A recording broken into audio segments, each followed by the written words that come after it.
এখন আমরা এই প্রেপোজিশনের প্রকারভেদ শিখব, ঠিক আছে?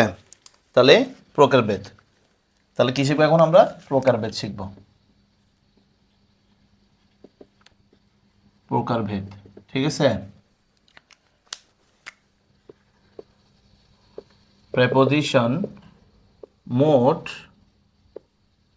7 প্রকার, ঠিক আছে? এখন অনেকে বলবেন যে ভাই আমি তো প্রেপোজিশন টোটাল 4 প্রকার পড়ছিলাম, আপনি 7 প্রকার কোত্থেকে আনছেন? ঠিক আছে, ঠিক আছে, যদি অনেক বই মানে কি বেশিরভাগ বই দেওয়া আছে কয় প্রকার? 4 প্রকার, কিন্তু প্রেপোজিশন মোট কয় প্রকার? মোট হতে 7 প্রকার, ঠিক আছে? তো এটা যদি কি আসে কম্পারেটিভ এক্সামে আসে, তাহলে অপশন দেখবেন আর কি, অপশন যদি 4 থেকে তো 4 দেখাবেন, যদি 7 থেকে কি দেখাবেন? 7 দেখাবেন, ঠিক আছে? কিন্তু প্রেপোজিশন মোট কিন্তু কয় প্রকার? 7 প্রকার, ঠিক আছে? এখন আমরা এই 7 প্রকার নাম জানবো, ঠিক আছে? তাহলে প্রথম নাম্বার হচ্ছে 1, সেটা হচ্ছে সিম্পল প্রিপোজিশন। Simple preposition. তারপরে 2 নাম্বারটা হচ্ছে ডাবল প্রিপোজিশন। 3 নাম্বার হচ্ছে কম্পাউন্ড প্রিপোজিশন। 4 নাম্বার হচ্ছে প্রেস প্রিপোজিশন। 5 নাম্বার হচ্ছে পার্টিসিপল প্রিপোজিশন। ঠিক আছে? 6 নাম্বার হচ্ছে ডিসগাইজড প্রিপোজিশন। আর 7 নাম্বার হচ্ছে ডিটাচড প্রিপোজিশন, ঠিক আছে? আমি প্রিপোজিশনগুলো লিখে আপনার কষ্টগুলো লিখবেন। তার প্রিপোজিশন মোট কয় প্রকার? 7 প্রকার।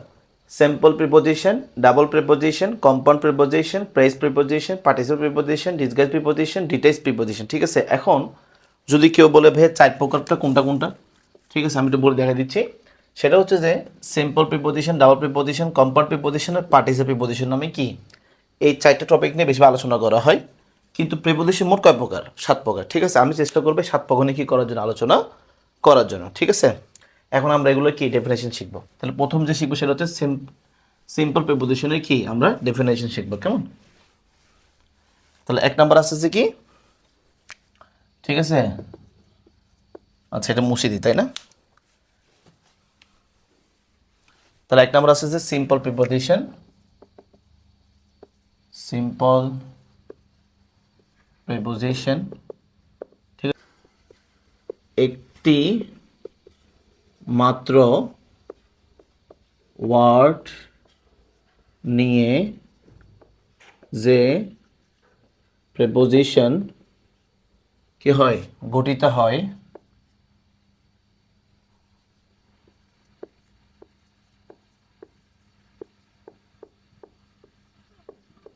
তাকে simple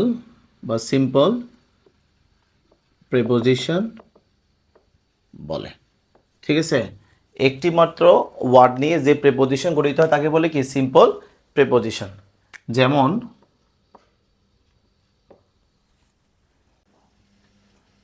in, at, to, for, of, out, from, up, with, by, through, over, after, on, dot dot dot, এগুলো সবগুলো কি? সিম্পল প্রিপোজিশন, ঠিক আছে? এখন আমরা কি করব? ডাবল প্রিপোজিশনে শিখব, কেমন?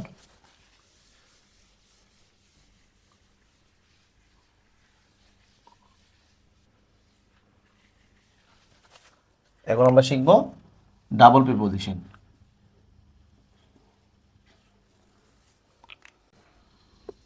দুটি প্রিপোজিশন এর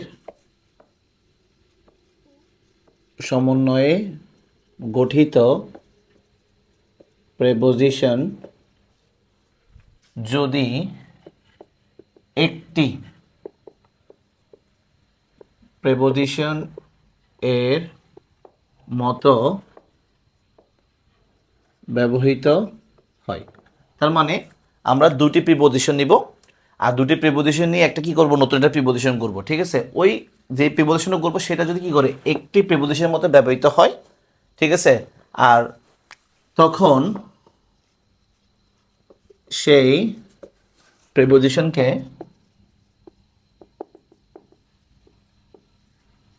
ডাবল প্রিপোজিশন বলে, ঠিক আছে। আমরা কিছু উদাহরণ দেখি, যেমন ইন প্লাস টু হয়ে যাবে কি ইনটু, ঠিক আছে। আমরা জানি ইনটু কিন্তু একটা কি প্রিপোজিশন, কিন্তু ইনটু শব্দটা ইন একটা প্রিপোজিশন, টু একটা প্রিপোজিশন, দুইটা প্রিপোজিশন মানে কি দুইটা প্রিপোজিশন সমন্বয়ে গঠিত হচ্ছে কি ইনটু, ঠিক আছে। কিন্তু এই ইনটু কিন্তু একটি প্রিপোজিশনের মধ্যে কি করে ব্যবহৃত হয়, সেজন্য কি এই ইনটু হচ্ছে ডাবল প্রিপোজিশন, ঠিক আছে। আরেকটা উদাহরণ দেখি, আপ প্লাস অন কি হয়ে গেছে আপন, ঠিক আছে। আপ একটা প্রিপোজিশন, অন একটা প্রিপোজিশন হয়ে গেছে কি আপন, ঠিক আছে। এটা একটা ডাবল প্রিপোজিশন উদাহরণ, ঠিক আছে। আরেকটা দেখি, উইথ প্লাস ইন হয়ে গেছে উইথিন, ঠিক আছে। তো দুইটা প্রিপোজিশন একত্রিত হয়ে একটা প্রিপোজিশন গঠিত করছে, আর এই একটা কি প্রিপোজিশনের মতো কি ব্যবহার করতেছে, ঠিক আছে। সেজন্য এটা হচ্ছে কি ডাবল প্রিপোজিশন, কেমন। তাহলে আমরা কি শিখলাম, দুটি প্রিপোজিশনের সমন্বয়ে, দুটি প্রিপোজিশনের সমন্বয়ে গঠিত প্রিপোজিশনটা যদি একটি প্রিপোজিশনের মধ্যে কি করে আচরণ করে, তবে সেই প্রিপোজিশনটাকে মানে এই যে ইনটু আপন উইথিন এই প্রিপোজিশনগুলোকে বলা হয় ডাবল প্রিপোজিশন। কথা বুঝতে পারছি? তাহলে আমাদের ডাবল প্রিপোজিশন শেষ। এখন আমরা শিখবো কি কম্পাউন্ড প্রিপোজিশন। কি শিখবো আমরা এখন? কম্পাউন্ড প্রিপোজিশন শিখবো।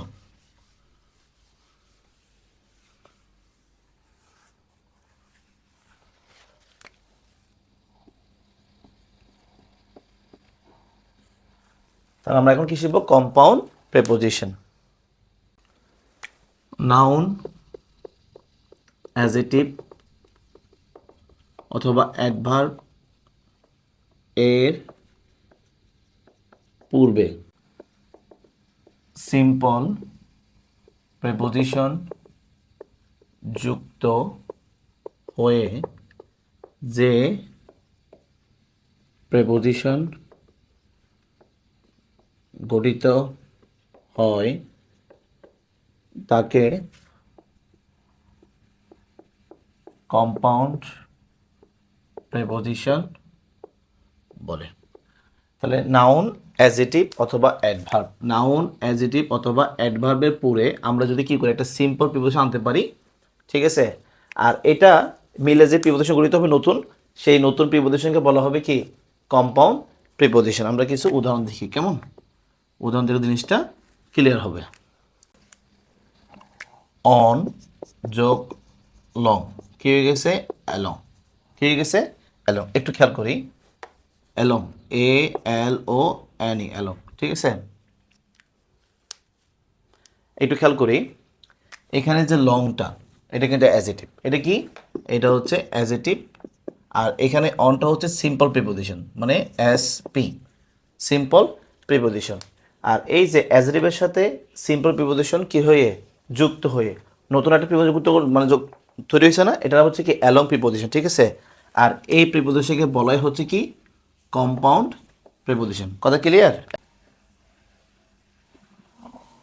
এখন আমরা শিখব প্রেস প্রিপোজিশন, ঠিক আছে। দুই বা ততোধিক, দুই বা ততোধিক শব্দের সমন্বয়ে গঠিত কোনো প্রেস যদি একটি প্রিপোজিশনের মতো কাজ করে তবে সেই প্রিপোজিশনকে প্রেস প্রিপোজিশন বলে, ঠিক আছে। দুই বা ততোধিক শব্দের সমন্বয়ে গঠিত কোনো প্রেস যদি একটি একটি প্রিপোজিশনের মতো কি করে কাজ করে, ঠিক আছে, তাহলে ওই যে প্রিপোজিশনটাকে বলা হবে প্রেস প্রিপোজিশন, ঠিক আছে। তো সংজ্ঞা দিয়ে কিছু বোঝায় না, আমরা কি করব, উদাহরণ লিখলে জিনিসটা কি করতে পারবো, ফিল করতে পারবো। According to, in spite of, in front of, because of, with a view to, ঠিক আছে। এই যে খেয়াল করি, অ্যাকর্ডিং টু এখানে শব্দ আছে দুইটা, ইন স্পাইট অফ শব্দ আছে তিনটা, ইন ফ্রন্ট অফ শব্দ আছে কয়টা, তিনটা, বিকজ অফ শব্দ আছে কয়টা, দুইটা, উইথ আ ভিউ টু শব্দ আছে কয়টা, চারটা। তাহলে এখানে কিন্তু দুই বা ততোধিক সমন্বয়ে গঠিত কি আছে, গঠিত কোন প্রেস, তার মানে এগুলো কিন্তু এক একটা প্রত্যেকটা প্রেস, ঠিক আছে। এই প্রেসগুলো আবার কি করছে, সবগুলো আবার প্রিপোজিশনের মধ্যে কি করছে, কাজ করছে। কথা বুঝতে পারছি? তার মানে এখানে দুই বা ততোধিক ওয়ার্ড আছে, এখানে দুইটা, এখানে তিনটা, এখানে তিনটা, এখানে দুইটা, এখানে তিনটা, তার মানে এখানে দুইও আছে, দুইয়ের অধিকও আছে। তার দুই বা ততোধিক ওয়ার্ড যদি, দুই বা ততোধিক ওয়ার্ড নিয়ে যদি কি হয়, প্রেস গঠিত হয়, আবার ওই সেই প্রেসটা যদি প্রিপোজিশন কি করে, কাজ করে, তাহলে উক্ত প্রিপোজিশনকে বলা হবে কি, প্রেস প্রিপোজিশন। তার মানে এগুলো সবগুলো কি, প্রেস প্রিপোজিশন, এগুলো সবগুলো হচ্ছে, এই সবগুলো হচ্ছে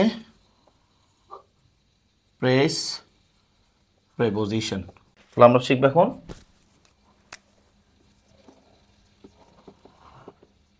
পার্টিসিপল প্রিপোজিশন। প্রেজেন্ট পার্টিসিপল এবং past participle, present participle and past participle, এগুলো যদি যখন কোনো প্রিপোজিশন হিসেবে কাজ করে, তবে উক্ত প্রিপোজিশনকে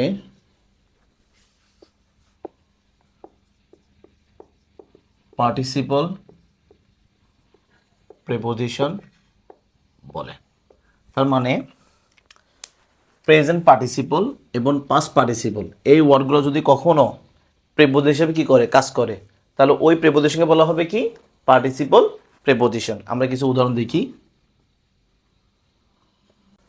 ডিউরিং, কনসিডারিং,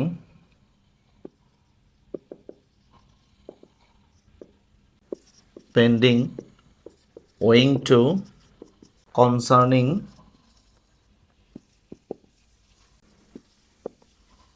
তার মানে প্রেজেন্ট পার্টিসিপল পাস্ট পার্টিসিপল যখন কি করে, এই যেগুলো ওয়ার্ডগুলো, ঠিক আছে, এগুলো কিন্তু পার্টিসিপল, পার্টিসিপল প্রেস। তাহলে প্রেজেন্ট পার্টিসিপল এবং পাস্ট পার্টিসিপল যখন কোনো প্রিপোজিশন হিসেবে কি করবে, কাজ করবে, আর ওই প্রিপোজিশনকে বলা হবে কি, পার্টিসিপল প্রিপোজিশন। তার মানে এই সবগুলো কি পার্টিসিপল প্রিপোজিশনের কি উদাহরণ, ঠিক আছে, কষ্ট করে মুখস্থ করলেই হয়ে যাবে।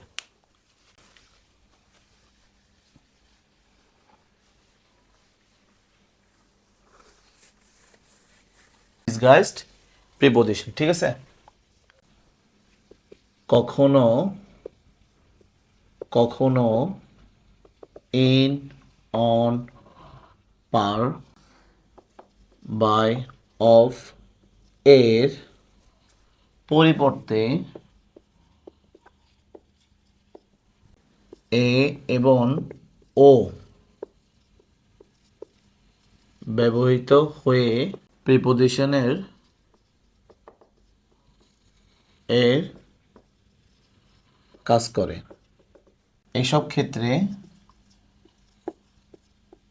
ক্ষেত্রে এ এবং ওকে, কাকে কাকে, এ এবং ওকে কি বলে, ডিসগাইজড প্রিপোজিশন বলে, ঠিক আছে। আমরা কিছু উদাহরণ দেখি, যেমন ও ক্লক, অফ প্লাস ক্লক। তার মানে ও ক্লককে আমরা কি বলতে পারি, অফ প্লাস ক্লক বলতে পারি। তার মানে এই যে অফটা কিন্তু কি ও হিসাবে কি ব্যবহৃত হয়ে গেছে, আর এইটাকে বলা হবে ডিসগাইজড প্রিপোজিশন, ঠিক আছে। হচ্ছে এ কেজিকে আমরা কি বলতে পারি, পার প্লাস কেজি। তার মানে এই যে পার, এই পারটা কিন্তু এই পার্টটা কিন্তু এই হিসেবে ব্যবহৃত হয়ে গেছে, অফটা কিন্তু ওই হিসাবে কি ব্যবহৃত হয়ে গেছে। ঠিক আছে, এখন অনেকের মাঝে কনফিউশন কাজ করতে পারে, কারণ এই প্রশ্নটা কোনটা ডিসগাস্ট প্রিপোজিশন কিন্তু বিসিএস পরীক্ষায় আসে। ঠিক আছে, বিসিএস পরীক্ষায় আসে, যদিও আমি বিসিএস পরীক্ষা দিই নাই, কিন্তু আমি যখন বই থেকে নোট করছি তখন কি দেখছিলাম এটা। ঠিক আছে, ডিসগাস্ট প্রিপোজিশন কোথায় আসে, কি এই বিসিএস পরীক্ষা আসে, সেখানে পরীক্ষা আসে ডিসগাস্ট প্রিপোজিশন কোনটি। তাহলে অপশান যদি কি থাকে, এ থাকে অথবা ও থাকে, তাহলে এগুলো দাগে দিবেন আপনারা। ঠিক আছে, তাহলে কখনো কখনো in, on, per, by, of এগুলোর পরিবর্তে আমরা যদি কি করি, এ এবং ও ব্যবহার করে ফেলি, আর তখন এ এবং ওকে কি বলা হয়, ডিসগাস্ট প্রিপোজিশন বলে, ডিটেলস প্রিপোজিশন। ঠিক আছে, এটা 7 নম্বর প্রিপোজিশনটা। এ জাতীয় প্রিপোজিশন সাধারণত বাক্যের শেষে বিচ্ছিন্ন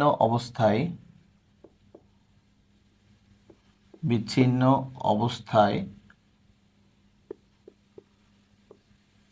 ব্যবহৃত হয়। ঠিক আছে, ইন্টারোগেটিভ প্রোনাউন প্রিপোজিশন অবজেক্ট হলে সংশ্লিষ্টটি আগে না বসে পরে বসে। যেমন what is Rangpur famous for. ঠিক আছে, মানে এই ফোরটা এই সেন্টেন্সে সব লাস্টে বসছে না, আর এই যে ফোরটাই হচ্ছে কি এখানে ডিটেলস প্রিপোজিশন। এটা আপনার না শিখলে হবে। ঠিক আছে, এটা পরীক্ষায় কম আসে, কিন্তু যেহেতু আমি বলে ফেলছি প্রিপোজিশন মোট 7 প্রকার, সেহেতু আমি কি সবগুলো এক একটা করে কি ডেফিনেশন দিলাম। তাহলে কী কী শিখলাম আমরা, simple preposition, double preposition, compound preposition, তারপরে কি প্রেস প্রিপোজিশন, তারপর হচ্ছে পার্টিসিপেট প্রিপোজিশন, ডিসগাস্ট প্রিপোজিশন, আর কি ডিটেলস প্রিপোজিশন। ঠিক আছে, ডিসগাস্ট প্রিপোজিশন ভেরি ইম্পর্টেন্ট, ওইটা কিন্তু পরীক্ষায় আসতে দেখা যায় বিশেষ পরীক্ষা আর কি। ঠিক আছে, কষ্ট করে শিখে নেবেন এগুলো।